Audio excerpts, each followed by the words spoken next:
The night was alive with fury. Rain fell in endless sheets, hammering the roof of Ethan Carter's old Ford like 1,000 fists. Wind howled down the narrow streets, bending the trees until they cracked like gunshots in the distance. Headlights cut through the chaos in weak, trembling beams, barely enough to reveal the rising water that turned every street into a churning river. Ethan gripped the steering wheel so hard his fingers ached. His knuckles were ghostly white in the dashboard glow.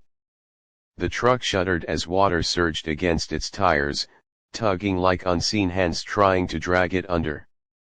Beside him, his daughter Lily clutched her backpack to her chest. She was 8 years old, too young to carry the kind of fear her wide brown eyes now held. Her damp hair stuck to her cheeks, and her voice shook when she finally whispered, "Daddy, are we gonna be okay?" Ethan forced himself to glance at her, even though the road demanded every ounce of his attention. He gave her the smallest smile he could manage. "Yeah, sweetheart. We'll be fine," he lied gently. "We just have to take it slow." But nothing about this night was fine. The Carter family had seen their share of storms. Living in a Midwestern town along the river meant thunderstorms were a way of life, but this was no ordinary storm. It was the kind people would talk about years from now, starting their stories with, "I remember the flood of 2025. Ethan knew they were lucky just to have made it this far.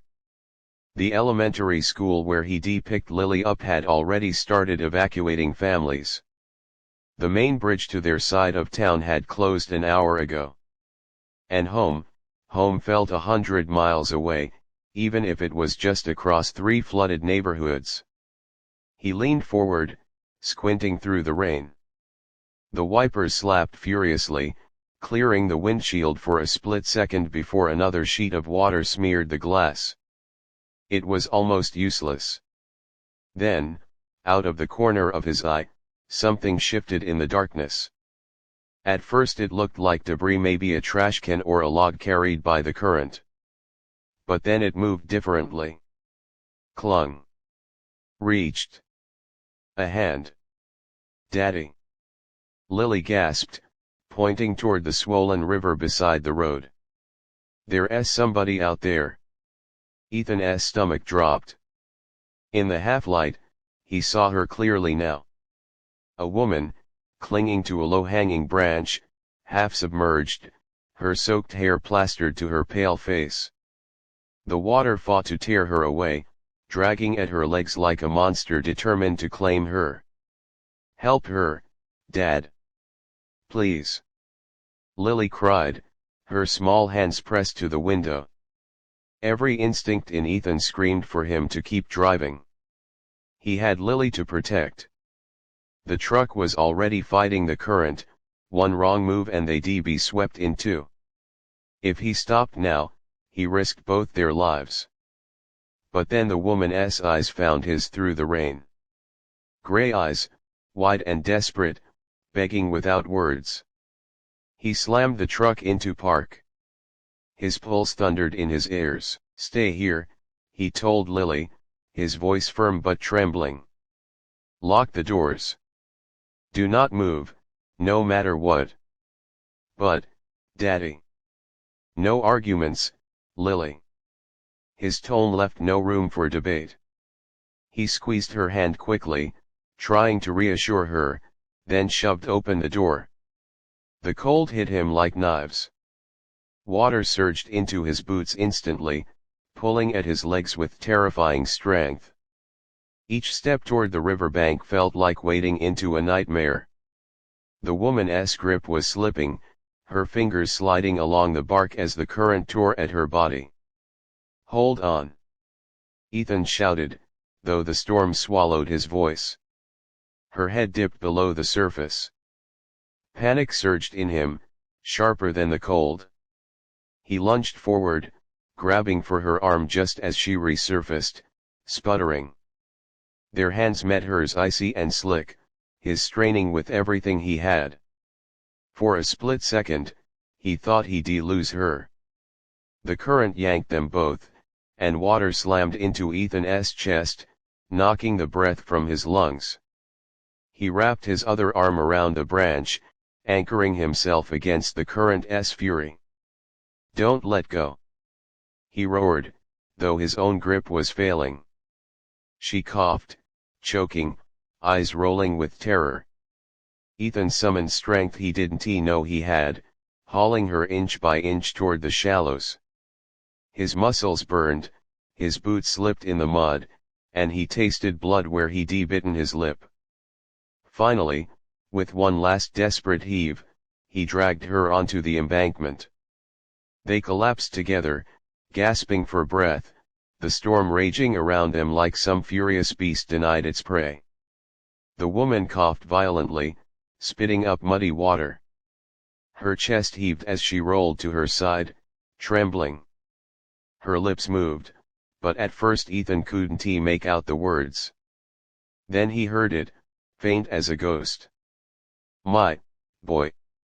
Ethan bent closer, rain pelting his back. What did you say?" Her storm gray eyes fluttered open for just a moment. "My boy," she whispered again. Then her head lolled, and she went limp in his arms. Panic surged in Ethan. He pressed 2 fingers to her neck. There a faint pulse, weak but steady. Relief nearly buckled his knees. With a grunt, he scooped her into his arms, staggering back to the truck. Lily's face pressed against the window, tears streaking her cheeks. She scrambled to unlock the door as Ethan wrestled the woman inside, laying her across the back seat. "Is she gonna die?" Lily asked, her voice small and terrified. "No," Ethan said firmly, though he wasn't sure. "Not tonight." He slammed the truck into gear. "Buckle up, kiddo. We're getting her to the shelter." The drive felt endless. Roads twisted into rivers, detours turned to dead ends. Twice, Ethan nearly stalled the engine in water too deep for his old truck to handle. He prayed under his breath, hands aching from gripping the wheel so hard. All the while, the woman lay unconscious in the back, her chest rising and falling shallowly, her soaked clothes dripping onto the seat. Finally, headlights flared ahead. The high school gym, its parking lot lit by generators and crowded with rescue trucks. Volunteers rushed out, shouting as they saw Ethan's truck swerve in. "I've got one!" he yelled, throwing open the back door. Hands reached in, lifting the woman onto a stretcher. Voices overlapped. She's breathing, pulse weak, get her inside, warm blankets, 4 fluids. Ethan stood there soaked, shaking, watching them carry her away. He wanted to follow, to make sure she was okay, but Lily tugged at his hand. "Daddy, can we go home now?" He looked down at his daughter's tear-streaked face. "Home? Yes. That's all that mattered now." He had done what he could. He had saved her. The rest wasn't his burden to carry. Or so he thought. Because the next morning, when the storm had finally passed and a pale sun broke through the clouds, there came a knock at Ethan Carter's door. When he opened it, the woman stood there. Alive. Dry. Her gray eyes steady now, though rimmed with shadows. And in her arms, she clutched a worn backpack to her chest like something sacred. "Mr. Carter," she said softly, voice steady despite the tremor in her hands. "You saved my life last night. But I didn't come here just to thank you. I came because you deserve the truth."